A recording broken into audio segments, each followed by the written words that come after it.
Hey, welcome to Everyday Torah. My name is Trevor. I have Gary with me again, and we are continuing this series on Melchizedek. Gary, welcome this morning. Thank you. Yeah. Thanks so much Nice for the to be work here. that you've already done. Just to give our listeners a little, overview here. We've done two of these, right, on Melchizedek? Correct. Yeah. Two sections of what I call part one, which was really the introduction. Who is this Melchizedek, basically? Okay, yeah, and then why does this Melchizedek matter to us at all? Yeah. And I would say quite a lot. It's not just some kind of mythical mystery figure in the Bible. There's actually a lot of content there. And if we want to understand our Messiah, we better understand this Melchizedek, because the Hebrew writer certainly goes through this big rigmarole that, this Messiah Yeshua is kind of like this Melchizedek guy. I like that rigmarole. I know. Yeah, I'm what I call. Hey, you know that I teach at a seminary, but I'm the accidental academic. I don't really belong there. I just kind of. I've got this. That's good. We need more people that don't belong there. Here I am. So anyway, hey, the key texts, folks: Genesis 14, Psalm 110, Hebrews 7. We touched on a little bit of Hebrews 7 last time. We're eventually going to get to Hebrews 7, but we're still kind of doing this biblical survey and kind of going through step by step. I'm learning alongside you. So, all right, Gary, let's go ahead and do part 3. And I think you're doing a summary first, and then we're moving on. Well, I think you've covered it pretty well, but just what I will add to what you've shared on the summary is, the introduction, which we just split over 2 podcasts, forms what I call part 1, because thematically, it's talking about introducing us to the figure of Melchizedek. And then today, what I'm going to do is start part 2, and this will probably carry at least 2 podcasts. Because there's so much in the Old Testament about this stuff. I mean, really, people will be amazed. I mentioned before when we chatted that, when I got into the subject of Melchizedek, it was, a few explicit references in the Old Testament. Thought, well, this should be very easy to deal with, right? Just understand these few references well, and we're done. No. It wasn't anything like that. One thing led to another, which led to another, which led to another, which led to another. And it just kept going. And I thought it would never end, to be honest with you, because I haven't counted the verses, but if I had to hazard a guess, I think I'm going to cover today maybe 1 or 2% of the verses that is covered in the Old Testament about this subject directly. Okay. And there are many more that allude to it. So just for our listeners to get a frame of reference here, if you were to just say in a sentence or two, what was part 1, and then what's part 2 going to be about? Okay, yes. So part 1 was the introduction. We wanted to, in part 1, introduce the figure of Melchizedek, discuss that he was the original priest-king figure, and that this motif, priest and king, is a very big part of what the Messiah is and will be. He's a priest-king. And that Melchizedek was intended, he was introduced to us specifically because he typifies the Messiah. He gives us a glimpse of the Messiah in advance. Okay. And there's some things said about him that are of great significance, which we did touch upon in our introduction. And now what we're going to do is today begin the second part, which will deal with the Messianic Kingdom and highlight at the end Ezekiel's temple, the importance of Ezekiel's temple in that, because it is the temple of the Messianic Kingdom. So today we'll probably focus more on some of the broad aspects of the Messianic Kingdom and survey kind of the Old Testament passages. And like I was saying, we just touch upon just a tiny percentage of the total verses, which probably number in the hundreds, if not thousands, in the Old Testament, literally. That's quite amazing, because when you just do just a simple search of Melchizedek, you're not going to find 1,000 verses. No, you might find a half a dozen. If you're lucky, right? Okay, so apparently you are saying this motif is evident throughout the Old Testament. It becomes a major theme, in fact, of the Old Testament. We're ready. So we're going to at least begin to explore that as best we can in an hour's time frame. All right. Okay, so what I wanted to do in this is touch upon something that doesn't get discussed a lot, but I think is an important preliminary topic before we jump right into the main meat, which is how the Bible has been written. And in this subject, what I discovered very early on in my pursuit of going through the Old Testament on this topic was that the Bible, we tend to read it, and it's natural to do this, particularly the historical portions. We treat them as history. Okay, this happened to this guy, this happened to this guy, and we kind of walk our way through the history. And because I think of our Western mindset, that's kind of how most people view history. It's just stuff that happened to people, in some sort of chronological order, and we just tend to view history that way, but we don't look beyond that very often. We don't look underneath it to see that there's something else going on, and that's even in history, but let alone biblical history. Biblical history has a lot underneath it. So when we're reading just about events and just about people doing things, we are skimming the surface of the whole biblical narrative of what the Bible is trying to communicate to us. And there are these stylistic things that are incorporated in the Bible, which are meant to draw things out of the narratives that are more than just history. Something that's going to give meaning, something that's going to be important for us to understand in the future. The Bible is telling history, is telling us about the past, and always pointing us forward at the same time. That's how I've learned to kind of understand these narratives. And so what I thought I'd do at first is go all the way back into the book of Genesis and start with something that will help, I think, anyone who wants to delve into a subject like this in a serious way. That this will prove very valuable to them, because it did to me. And where are we going in Genesis? So we're going to go in mostly the very earliest chapters to start with. And I'll go back and forth a little bit, but it'll be primarily concentrating on chapters 3, 4, 5, and a little bit of 6. Okay. But what I'm interested in doing here is to talk about some important people that are mentioned in the book of, in those narratives, because of what they represent, because of what they mean. In other words, these individuals, though in most cases outside of Noah, which I'll talk about as well, we know very little about these individuals.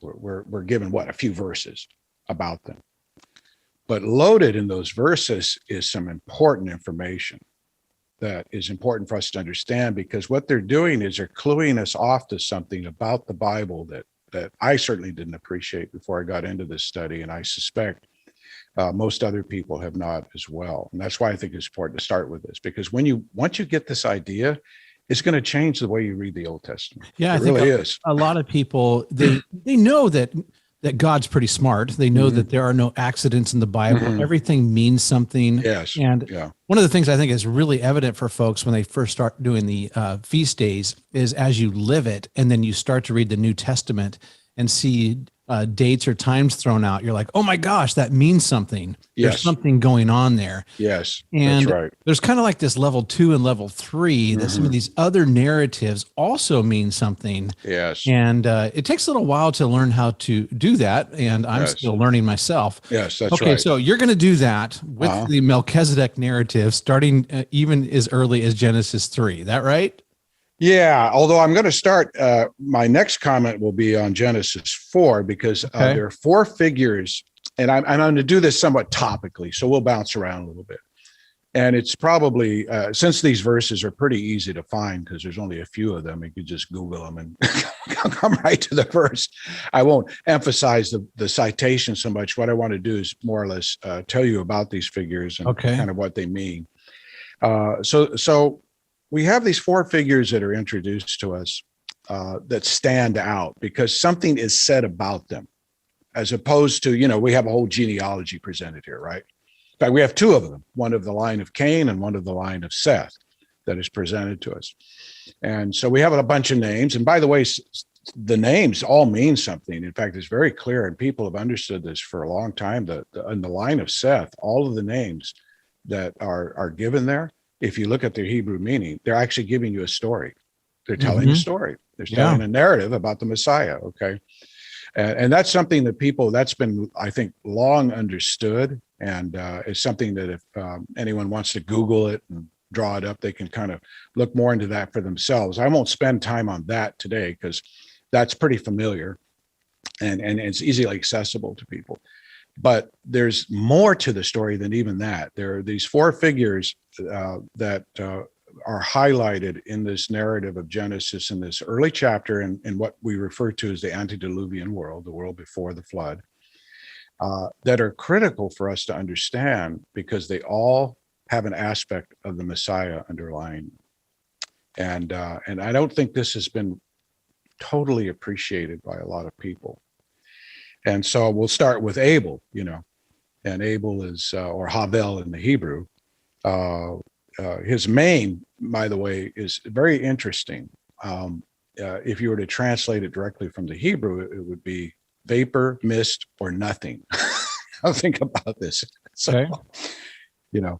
And you have to wonder, what does that mean? What is that talking about? Because I'm wondering as we speak. Yeah, I know. When I first found this out, I was thinking, wow, what a name, huh?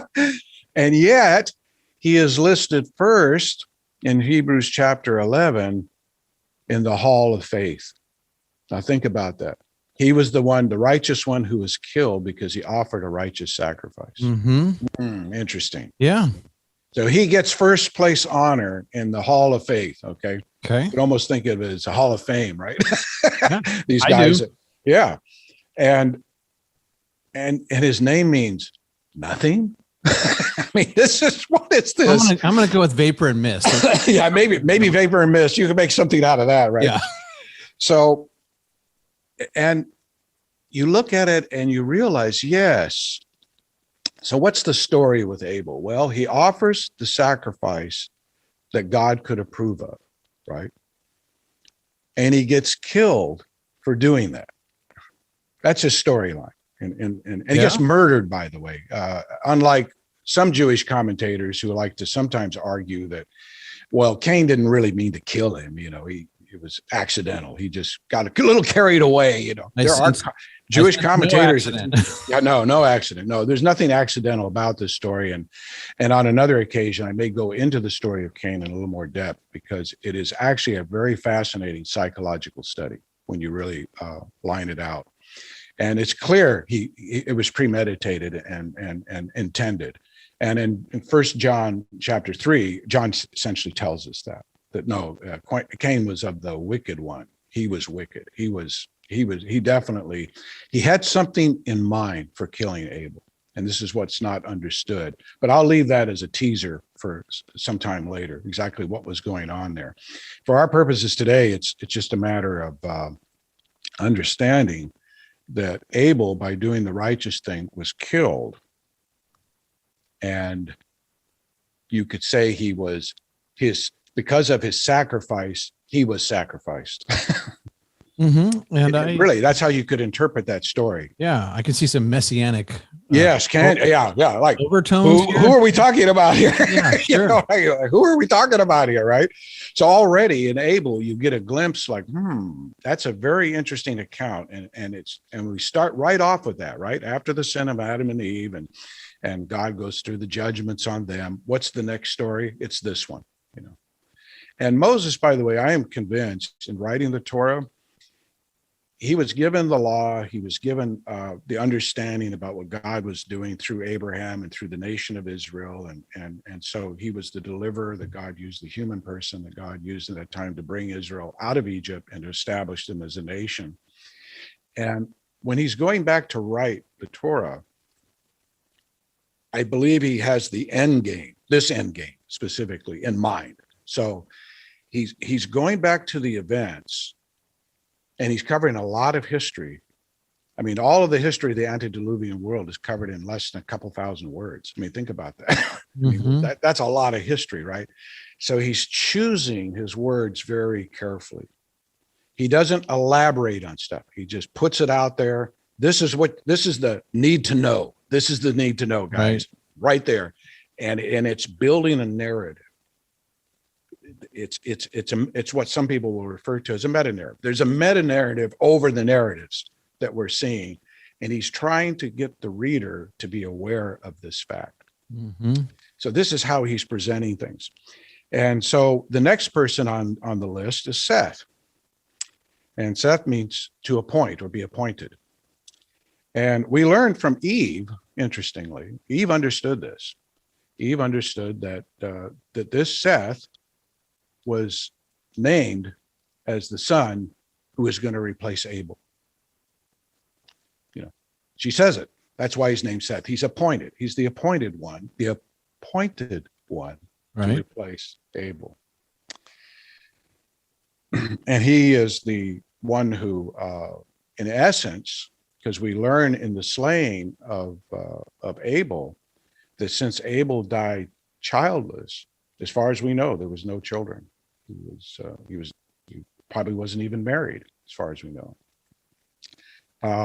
That when he died, his entire line died. That was it. All the potential descendants that he would have had were murdered with him. By the way, this is even alluded in the story, that this was the case. I'll talk about that in another time as well, in more detail, because when we talk about Cain, because I think this was Cain's purpose, was to eliminate Abel and his line. Okay. So this is a big part of the story.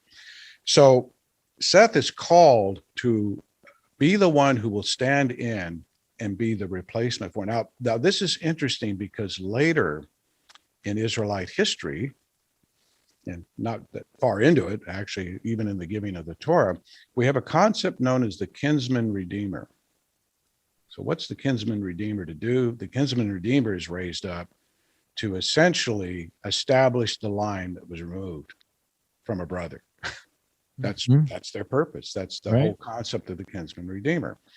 And we will find later developed information regarding the Messiah, that he also serves that role. He serves the role of kinsman redeemer. And we have one very important story that's a book of the Bible, the book of Ruth, that's all about this. The whole story is about the kinsman redeemer. And this kinsman redeemer in Ruth is foreshadowing our kinsman redeemer, the Messiah. And so we have that connection. That gets developed a little bit later, not much later, but a little bit later in the Old Testament.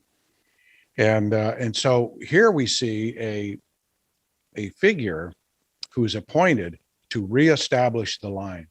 And in fact, that's exactly what he does. He is the progenitor of the righteous line in the antediluvian world, the world before the flood, which ultimately is the line that survives the flood and is used ultimately to establish the post-flood world, leading to Abraham, and from there, of course, the people and of Abraham. Yeah, I'm noticing in Genesis 5 that the genealogy goes from Adam to Seth. Yes.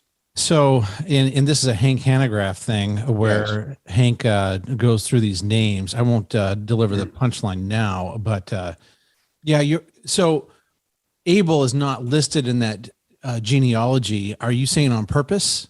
Yes. Okay. All right. Yes. Because I'm not seeing it quite yet. That's right. That's right. I mean, I know what those names mean in order, but I'm not really sure why Abel would be absent. And okay, keep going. I'm hooked. Well, Seth, in essence, as the kinsman redeemer, what he's doing, he's kind of raising up the line for Abel.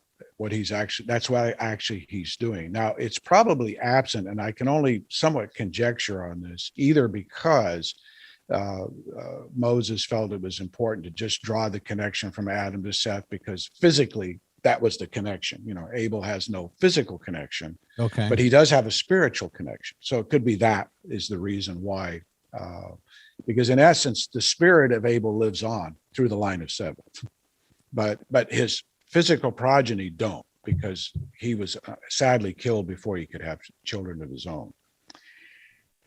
Then we move on to the next figure, Enoch. Now, Enoch is his name in the Hebrew means either man or mankind. It's an older, I think, word in the Hebrew for that, a more ancient, because there are other words later in Hebrew that are also used for that same purpose.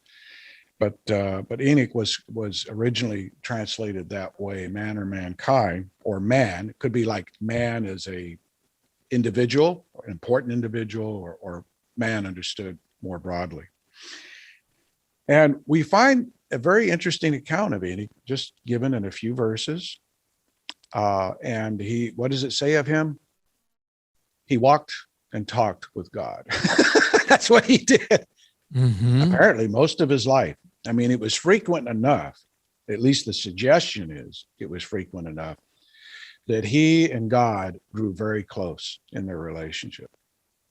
I personally believe, and there'll be reasons that I'll share with you in the upcoming episodes of this podcast series, that he actually walked and talked with God in the Garden of Eden. I believe that the garden was actually the pre-flood temple that God used. Yeah. Okay. Okay. And we'll talk more about that. I think there's very good textual evidence of it. And actually I'm finding there are a number of people coming more and more to this view, including even a few archaeologists who see in the work they've done on the temple, all these allusions to the Garden of Eden within the temple itself. Well, certainly. The structure of the temple, yeah. That's the same circumstantial evidence leading you to believe that's exactly right. That's exactly right. Yeah. Yeah, that's right. And so here we have a situation of a man whose relationship is close to God, who clearly was a righteous individual. And we get a sense of his righteousness by the very fact that, as far as we know, he's the only person in human history, possibly, some people feel maybe Elijah falls in this category as well, who was taken before death. In other words, he was just translated, as the term is used in Hebrews, and was just taken and was gone. God just took him for a purpose, apparently. Maybe one we'll find out in the near future.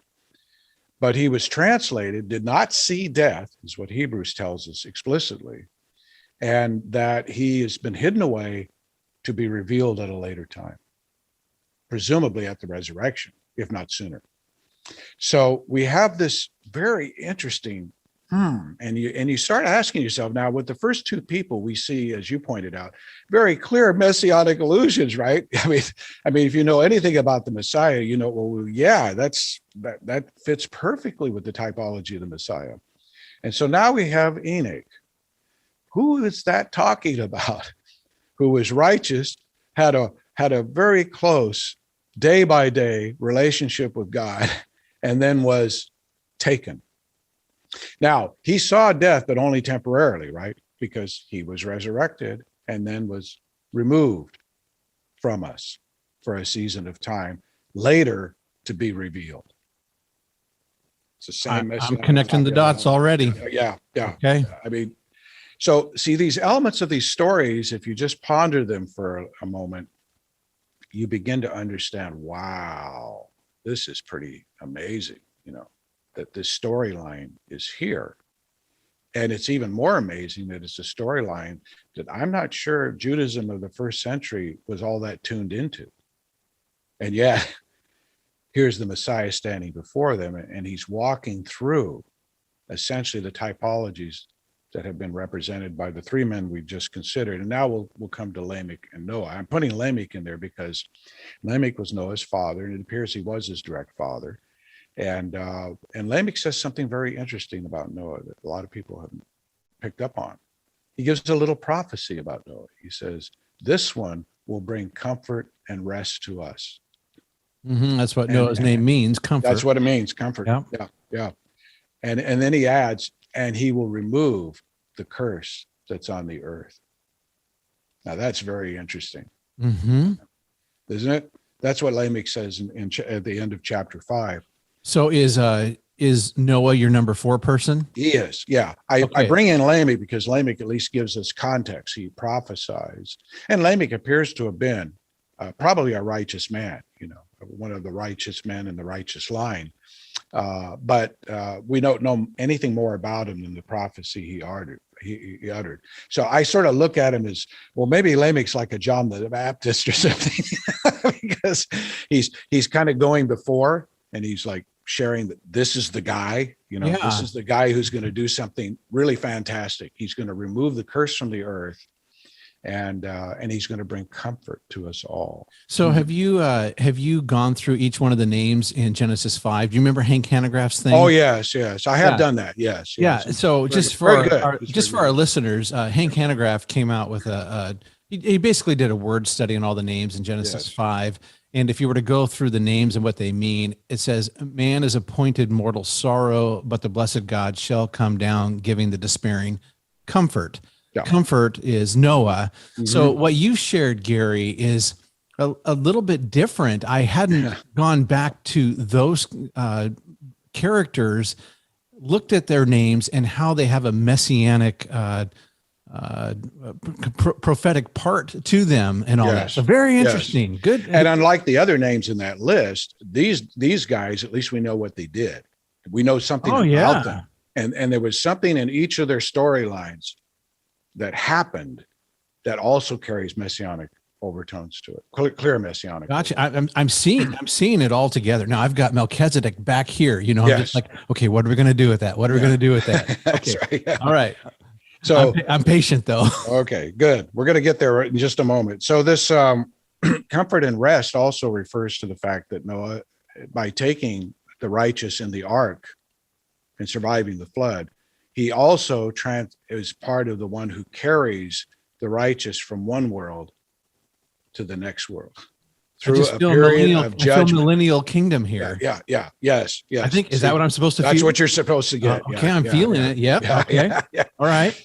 So you can see now all these elements are fascinating, and I just wanted to highlight those for you, so we can begin to realize that as we read through the Old Testament, you see there's just these little things. I mean, the things that we talked about are literally a handful of verses in those chapters, but if you pay attention to them, they're telling you marvelous things. They're all like keys. They're going to unlock something that's coming later down the line.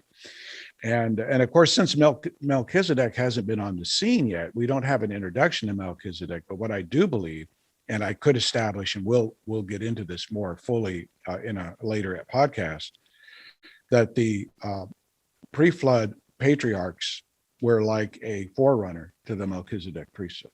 That's what they were doing. They were serving in a priesthood, I believe, probably in the Garden of Eden prior to the flood. And that was kind of their role. They were establishing a pattern. But the real Melchizedek priesthood will begin presumably with the Melchizedek of Genesis 14. And from that point on now, the narrative line gets a little more specific. So we're laying a foundation. We get some of the basic principles. We learn a little bit about the Messiah, his role and mission a little bit, because we see that what's detailed by these men is a particular aspect of the Messiah's role and mission in what he's going to do to prepare the way ultimately for the kingdom of God. That's what we see in these guys. But now when we go into the post-Torah and we get into the kings of Israel, actually there is one story in the Torah that I should highlight before that, but we're going to start to see a transformation. It's going to become looking more and more like Melchizedek. And that's what I want to show you. Okay. It's going to look more and more like Melchizedek as we go further on. All right. So I'm going to deal with a few portraits, a few basic, what I call portraits. And I like to refer to them as living portraits because they're human beings. It's a story worked out in space and time and real events, right, of these individuals. And each of these individuals highlights an aspect of the Messiah, once again, that begins now to focus more on this sort of priest-king dimension. And the first one is Joseph. And Joseph is, of course, his story is a remarkable story. It's given, by the way, a lot of press, isn't it? In fact, it's true in this list. The individuals that we're going to talk about, we know a lot about them. We know a whole bunch about them, and there's so many aspects of their lives that overlap and seem messianic to them, And what we are to learn from these living portraits, none of these men can embody the totality of the Messiah. No one's suggesting that. They can't. They're human beings. Right. But they each give us a perspective, a glimpse, an angle, you might say, on the totality of the Messiah that we need to understand. And when you kind of put them all together, then you get a more full picture of the Messiah, who he is, who he really is. What does the Messiah believe? What does he do? who is this man, the Messiah? Yeah, What is it all about? I think you bring up a good point on that, and in part because I always tell seminary students, hey, we're so one-dimensional or myopic on the cross. What happened there? Yes. And to know Leviticus chapters 1-7, the 5 different aspects of sacrifice, and that our Messiah, it's not just about salvation. There's more to it, and I'll just go through it and just go at the end. Here is this shalom idea with the peace offering. I'm just like, we've got to know our Old Testament and the tabernacle system, if you want to call it that, because until you know that, you really don't know how wonderful our Messiah is. And you're not talking about sacrifices here, but you're talking about these different portraits, if you will, that if we understand those, we will get a better idea of our Messiah. Yes. That's exactly right. And that was intended. I believe this was intended by the biblical writers as inspired through the Holy Spirit, because these men did receive the Spirit and saw visions and were given utterances, and it was for this purpose. Oh, certainly. When they're writing, I think Moses was smart and all, but man, it's got to be divinely inspired. Now, a lot of people ask me, hey, how do you know there's a God, or how do you know that when I say Christianity, I mean messianic form of a Christianity. I'm like, well, I'm like, well, ultimately it is by faith, but goodness, just look at the narrative. I mean, you can't make this stuff up. I mean, it's either got to be divinely orchestrated, because even the story itself is, I just don't think George Lucas could come up with this. No, you're right. That's how I feel as well. The more you get into the narratives at this level, you're just amazed. You just are dumbfounded. I find myself, how could this be contrived? I don't get it. It was written over hundreds and hundreds of years, way in advance of the ultimate fulfillment of it. And I think, and that's, by the way, that's clear, right? I mean, nobody can dispute that. I mean, we can dicker about, well, when was Daniel written, or when was it? But we know this: it was written long before Yeshua showed up on the scene. Right. In the first coming. Well, I get excited, Gary. Sorry to hijack your commentary. All right. So with Joseph, I mean, there are many aspects I could talk about, but I'll just focus in on this part of it, because, his character, when you look at the character of the man, you see elements of the Messiah in his character, right? Clearly. But I won't go there so much now because of time, and just focus on the fact that the one thing we do know about him is he's the first person that sort of fits into the slot of being ruler over his own people and the Gentiles. That he is a ruler. Even though he's second in command, interestingly enough, he is a ruler. I mean, he's basically sit at the right hand of somebody. Yeah, he's sitting at the right hand of the Pharaoh, right? Okay. And the Pharaoh says, "Here's the keys to the kingdom. It's all yours. Do as you please." Oh my God. I mean, honestly, my mind's blowing right now. I mean, honestly, this is the story. Okay. And so he goes to his brothers, right? And his father and mother. His mother apparently was still alive at this time. And he says, look, no, not his real mother, but I'm presuming Leah probably still alive at this time. And he says, I got a vision. The vision was sun, the moon, and 11 stars. They're all bowing down to me. And you put 2 and 2 together. It says, oh yeah, father, mother, and the 11 sons, right? The 11 brothers are all bowing down to him. And that went over really big with his family. I thought, what are you talking about here? You're going to rule over us, Yeah. And for that vision, his brothers decide, well, they're going to make sure that doesn't happen. So they sell him off to some slave traders, right? And he ends up in Egypt as a slave. He starts there. That's interesting too. He ends up like a slave, and the children of Israel are slaves in Egypt. And I know there's all these parallels, right? That we talk about.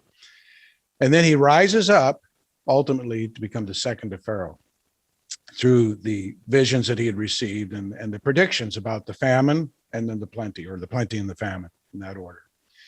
And as such becomes a ruler over Egypt as well as over his own family. And that's the encapsulation of the story of Joseph, you see. Right. Yeah.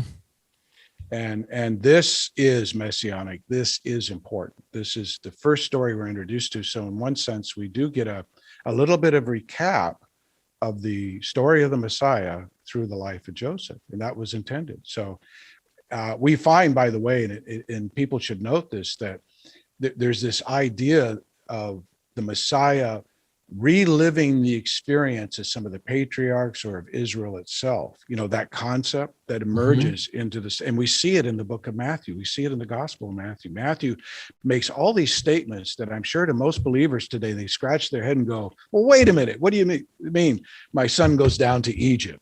What's that all about? As the Messiah, right? Why did Messiah have to escape to Egypt as a young infant and then be brought back to Israel, right? And Matthew cites this and what's behind all that. And it's because there was this sense that as the embodiment of Israel, the Messiah has to relive the story of Israel. And so this was seen as evidence that this is truly the Messiah, because he did have to flee to Egypt. And then he had to be brought back out of Egypt, just like Israel had been, to come back to the land of Israel. So this is the kind of stuff we're talking about here, you know. Yeah. And this is stuff like you shared. How do you contrive all this stuff? I mean, it's just, you can't.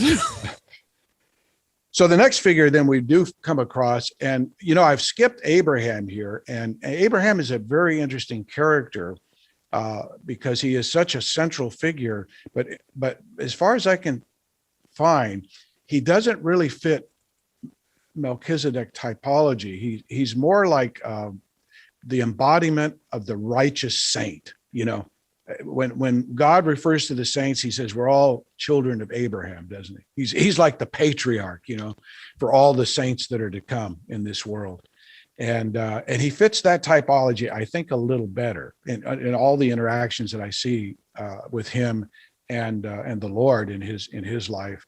And of course, we have Melchizedek itself. I mean, Melchizedek is this figure to whom Abraham is paying tithes, is honoring, you know, and somewhat suggestive that he's in a more subordinate position to Melchizedek. You know, as you're reflecting here, I would say almost that, you know, we look back at Yeshua and we're like, okay, that was it. And there are some prophetic typologies that we can it's kind of like level 2 metanarrative where we're able to look and like go, oh yeah, clearly the Abraham Isaac narrative, clearly, I think everyone gets that. Yeah, everyone right, yeah. in podunk Christianity going to They get it. any church can like, okay, I get that part. But the stuff you're talking about now is this like third layer. Yeah. And it's stuff that's not talked about. And for me, it's pretty exciting stuff because I'm seeing I'm making all the connections that you're making. I've delved into some of it, but clearly I have not connected some of the your first 4 people, Abel, Seth. I haven't connected that in the way that you just did. So yeah, no, I see it all. It's good.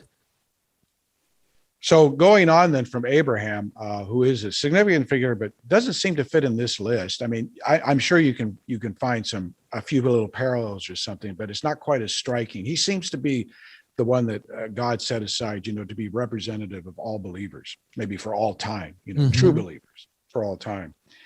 But we can talk about that. You know, it's maybe a debatable point. But going on to one that isn't is this pairing of Moses and Joshua. So Moses himself, and of course, it must be funny for Moses to write this stuff, right? Because he's one of the guys that you realize, and I don't know, you know, what was he thinking? Was he thinking, oh, I'm one of these guys that's going to be selected to typify the Messiah? I don't know if that entered his mind or not. He was just probably being himself, you know. Yeah. But you know, he has to write this stuff, and yet he clearly arises as kind of a deliverer, priestly figure. You know, he's kind of a, you know, some would say he's a ruler. You could give him all of those bases, you know, but his mission, if you will, is to deliver the children of Israel out of Egypt and to bring them into the promised land and to bring them through the wilderness. And that's his role. That's his function. And then we have Joshua, who kind of completes the task. Of course, Joshua is also a variant of the name of Yeshua. So, and that's no accident, you know. And Joshua is the one who brings them into the promised land. And so these two figures, by what they do in their lives, again, is performing the same kind of function of the Messiah himself. And in particular, we see in the combination of Moses and Joshua, I believe, a perfection in the sort of priest-king motif. I mean, Moses stands in the presence of God. He's in the tent of meeting in the presence of God. I think that qualifies him as a priest. And certainly you see many priestly attributes. He's teaching the law, which was a function of the priest, right? He's giving the law. He's through as a intermediary between God and man. And then we see in Joshua, we see one who's leading the armies of God into the promised land to take that territory for God. Another function of the Messiah that we're going to talk about momentarily. So that completes the picture, gives us a nice picture, a further developed picture, if you will, of the function and the mission of the Messiah. So we have that. And then we move on to the next couplet. There's another, in fact, some of these do appear in couplets, meaning there's two that kind of complete the picture. We have David Solomon. Right. And of course, we know that David was the one that became the progenitor of the Davidic dynasty.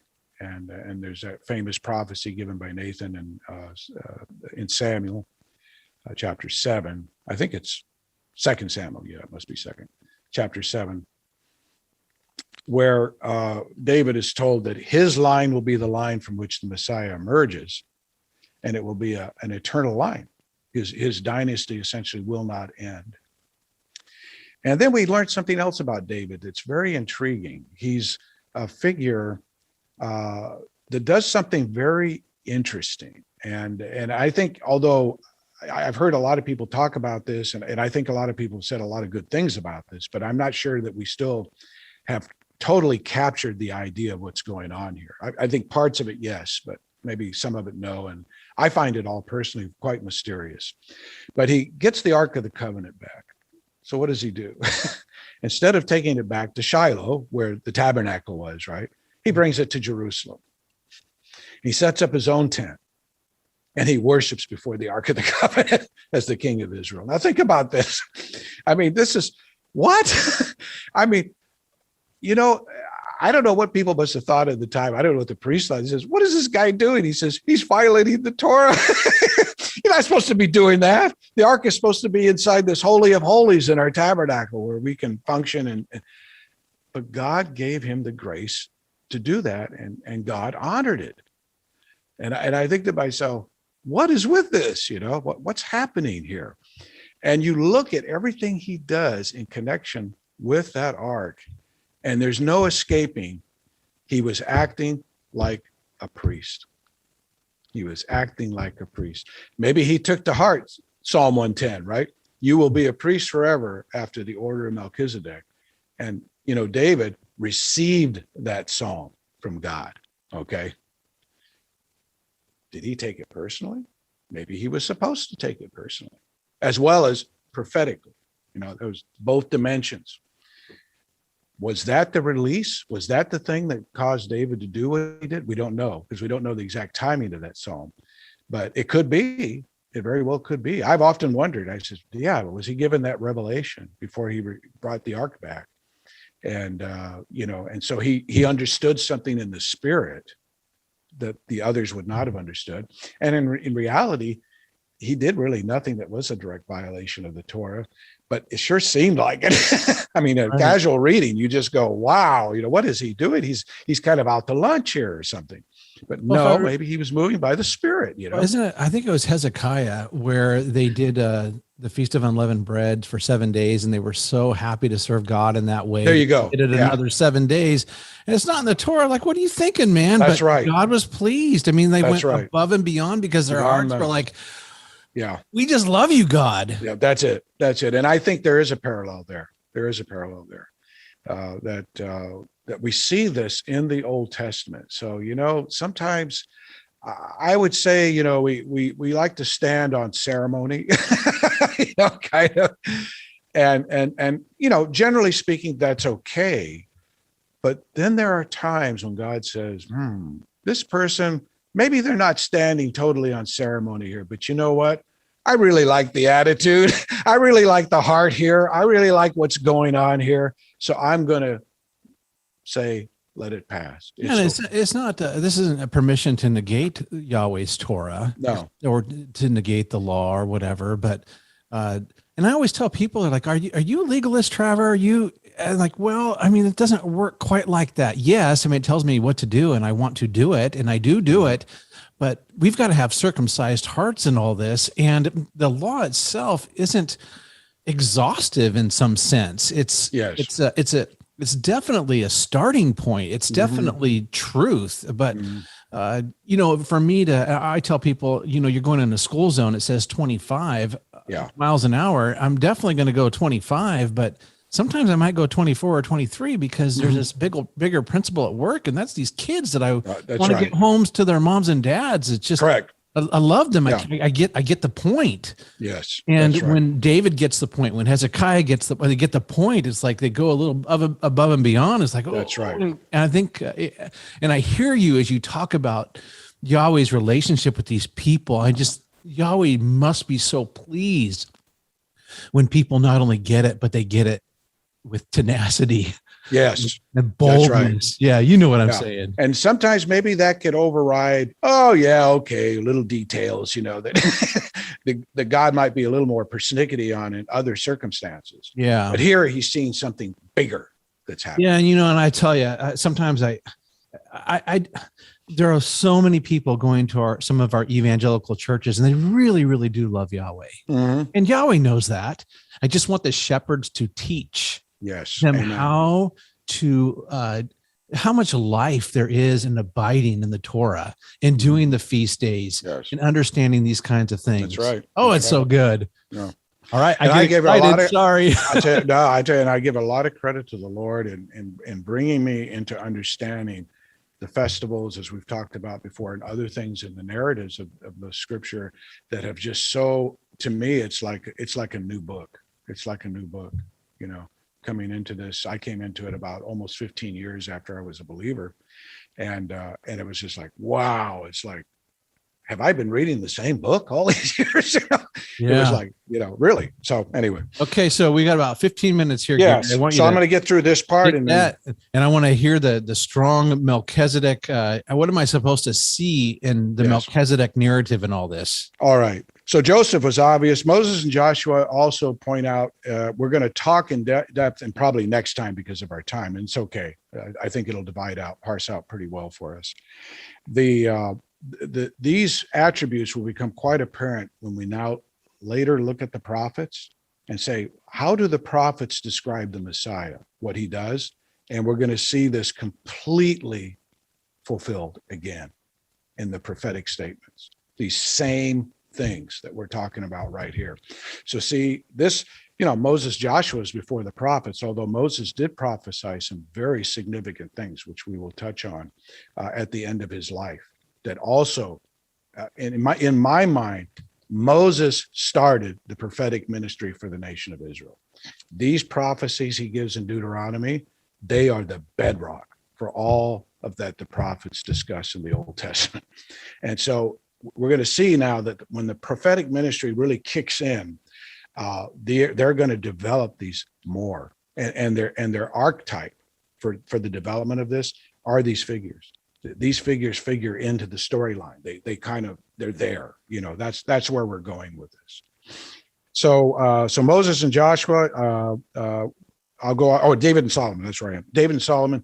The thing that remember about David and Solomon, that I'll just point out for what we discussed probably on our next podcast, is that David is presented as the warrior king. He's a warrior and a king. Okay. Solomon is the man of peace. And we see this as two distinct aspects of the rule of Messiah in the Messianic age. And in fact, even in the process of coming into his kingdom, we see these aspects. When we're going to see that when the Messiah returns, what is he? He's the warrior king. It's the first thing he does. He subdues the nations. That's his first mission. Then he establishes the nation of Israel in peace. So David was not allowed to build the temple. I think to some extent it says his hands were bloody because he was a man of war. Okay? Mm-hmm. But I also believe it was to make the typology here very distinctive. That David was that man who subdued and conquered and established Israel as a nation. Solomon's job was then to rule it as the Messiah would rule it, to rule it in peace. And for the first approximately half of his reign, that's what he did. And then sadly, he kind of went off the reservation in the second half of his reign. But in that first half of his reign, Solomon really typifies the ruler who rules with wisdom. He's the wise king who's able to rule his realm with righteousness and justice. And we're going to come back to those themes. Those are all very important themes. This is what David and Solomon represent. David was the one who actually drew up the plans for the temple, but he was not allowed to build. Solomon builds it right to his father's specifications. So is this Messiah's return, sitting on David's throne, subduing the nations, and then eighth day or post-millennial kingdom, we go into... No, I don't believe that. I believe that it's actually in the end of days, leading up to the establishment of the Messianic kingdom. And then as the Messianic kingdom begins to unfold, and fairly early in it, we see more of the Solomonic. I see. Okay, so the transition. Okay, that's how I see the it. Millennial Kingdom. Okay, gotcha. Okay. Although, to be frank, the Messiah's role as warrior king may not disappear. I think there's going to be some time, it appears from what the prophets tell us, that there are going to be a few nations getting out of sync with the program, and he's going to have to come in and deal with that. Mm-hmm. But sometime shortly into the Messianic age, I think all of this will be taken care of largely, and then the people of the world will know peace, true peace. Yeah, universally. What I was doing there was I looked at David and Solomon as a linear progression, but really the couplet itself is what I need to be looking at as a whole. As a whole, because it embodies Messiah Yeshua at all times. Okay, that's all right, you got it. Okay. And then moving down, there was a sense, and I know even the New English translation notes, and I noticed this. In fact, I thought it was fascinating because I'd already come to this conclusion, but they kind of reinforced it when I saw it in their new version. And they have, if you're familiar with that translation, I get it for their footnotes. Their footnotes are marvelous. They have some of the most extensive footnoting of any Bible that's out there. The New English translation. So for any students of the Bible, that's a good one to have on your bookshelf for that reason. And in their footnote to Psalm 110:4, they make the statement, which really, as I said, resonated with me because I had come to this conclusion myself, that this psalm was kind of the psalm for the Davidic dynasty. That there were those, particularly the righteous kings that followed. They saw that as a mandate for them personally. That mandate was, you shall be forever a priest after the order of Melchizedek.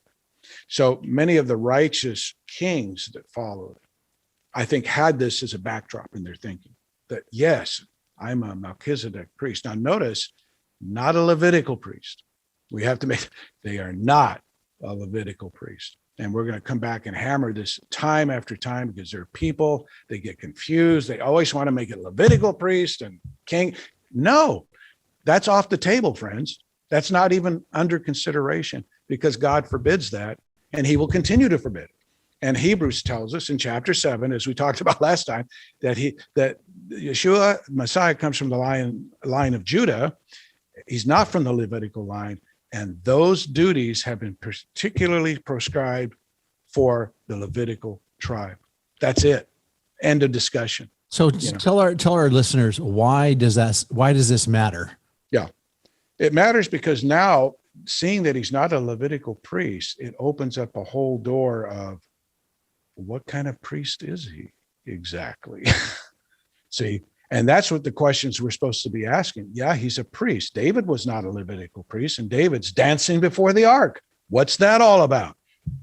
What kind of a priest are we talking about here? And this is a central question going forward. As we begin to move toward Ezekiel's temple, we're going to see we're going to see more of what exactly kind of priest he was called to be and what kind of priest we are all called to be, because we're in the same situation as Messiah. We're part of his community of priests, as we're going to talk about. So that's the importance of that.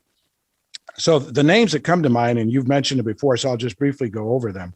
Jehoshaphat, Hezekiah, Josiah are the ones that really stand out. There were a couple of other righteous kings that did some good things. Judah only had a handful. In fact, I think they had 7, interestingly enough, righteous kings total. But these guys did important things. Jehoshaphat really enhanced worship and the spreading of the word of God in his land. That was big deal. And the worship part came in. One thing he's known for is, that great battle against the kings that were eastward to him. I think it was Moab and Ammon and those guys, over there, Edom maybe. He brings the priests out to lead the procession in the battle, singing and praising God as they go into battle. That's one thing he's noted for. And that incident kind of, I think, symbolizes kind of Jehoshaphat's whole demeanor, as king, And of course, he was responsible for getting the word out to the people in a way that had not occurred previously. So that to me is a guy who gets it. That's Melchizedek priesthood, as we're going to see. That's exactly what it's about, and he's king, but he's operating within that Melchizedek context. Then Hezekiah and Josiah, I'll put them together because they do similar things. They were both kings who followed after a period of time in which the law was absent from the nation of Judah. The previous kings that were there, in Josiah's case, one of the worst kings ever of Judah, Manasseh, who basically abolished the law. It was tossed away and was gathering dust in some corner somewhere. And Josiah, as a young man, discovers the law and says, "Oh, we have disobeyed God." He is a very young man at this time. He repents, and he just, with the zeal of God, he begins to go out, destroying all the idols in the land, calling the people back to true, genuine worship. And like his grandfather, Hezekiah, he establishes a festival, which is remembered as one of the greatest ever Passovers. You mentioned before, Hezekiah, a similar story in many ways. He's trying to take back territory, as it were, for God and for the kingdom of Israel. And he brings back the festival observances with the Passover. He does a Passover unleavened bread one week, and it's so wonderful. He says, "Let's do it again." And they do it again, And so these things here in the reestablishment of true worship, of upholding the temple and priesthood system, of bringing the word to the people in a way that had not been brought before, destroying the idols in the land. See, this was something the kings were responsible for to do. And when they did them, they were laying a renewed foundation for true worship in the land of Israel. And I see that as Melchizedekian.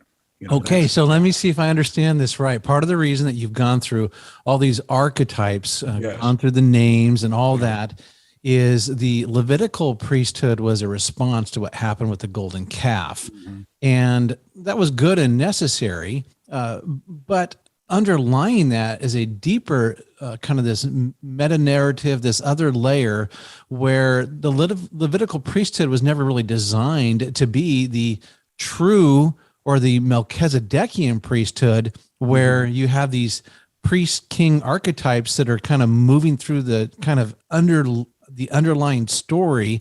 Yes. And you're kind of highlighting that, you're pointing that out. Yes, that's right. And when we get to Hebrews, that effectually is what happens, where the Jewish people are so fixated on the Levitical priesthood. Yes. And now the Hebrew writer is introducing, like, hey, you might have missed this other narrative all the way through the scripture. Correct. That's exactly right. Yeah? Yeah, that's right. That's exactly right. Yeah, that's it. And in fact, next time, because I know our time is short, I'm going to sort of do just a quick wrap, and then we'll pick it up right here next time. Because we're going to talk a little bit about what follows these kings is the post-exilic period. We have right at the beginning of the post-exilic period, after the Jews returned from Babylon and reestablished the Second Temple period. Right at its very beginning, the figure is Zerubbabel and Joshua the high priest once again. And there's some prophecies concerning them that I'd like to touch upon, because this is important, because this wasn't just a first temple thing. It's also right at the beginning of the second temple that we see this same kind of narrative continue and be developed further. And so we'll talk about next time the prophecies of Zechariah. There's a couple of them in Zechariah that'll blow your mind. It'll absolutely blow your mind. And then we'll jump into the features. There are 4 basic features of the Messiah rulership of the kingdom that I'd like to develop with you, and then we'll move on to Ezekiel's Okay, temple. then just give us the teaser. I don't even know all the answers. Eventually you are going to talk about Ezekiel's temple. Why? Why are we going to get there? Yeah. There's been, the thing about Ezekiel's temple is when people look at it, what they see is merely a reconstitution of many of the temple practices. Okay. Mm-hmm. And so they see that, and they're right about that. There are many of them. Some of them are not, by the way, and some of them are changed. So that's kind of interesting, because the people who say, well, God could never change his Torah, nonsense. The whole book of Ezekiel is about that. Are you kidding me? I mean, it's like, what do you mean? You can't change. He's going to change a lot of things, because the whole environment, the whole circumstances are going to be totally different. But the principles, there are basic principles that do not get altered. That's one of the messages, okay, in that. So when people just see this reconstituted Levitical priesthood, and they get all confused. Why is that happening? What's going on? And a lot of people, in fact, reject even the possibility of a messianic kingdom for this very reason. I mean, they cite this as, oh, that's old stuff that's been discarded. It has no relevancy. Let's get rid of it. They completely miss the point.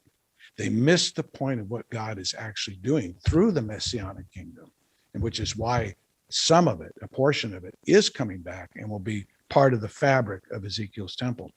And there's some very interesting surprises, both by what is said and by what is not said in those prophecies, that will give a full, richer picture of it, what exactly God is doing during the Messianic age. Okay, so that's kind of where we're going.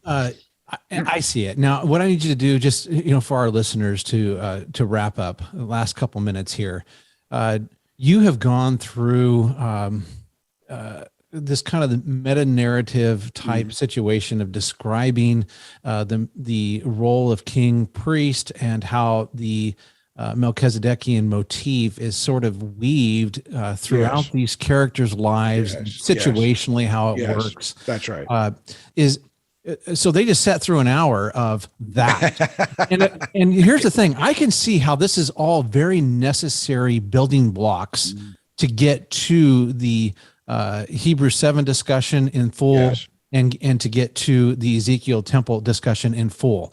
Yes. What summary statement would you make to a listener like, okay, I sat through an hour. Why does all that, how would you say it, Gary?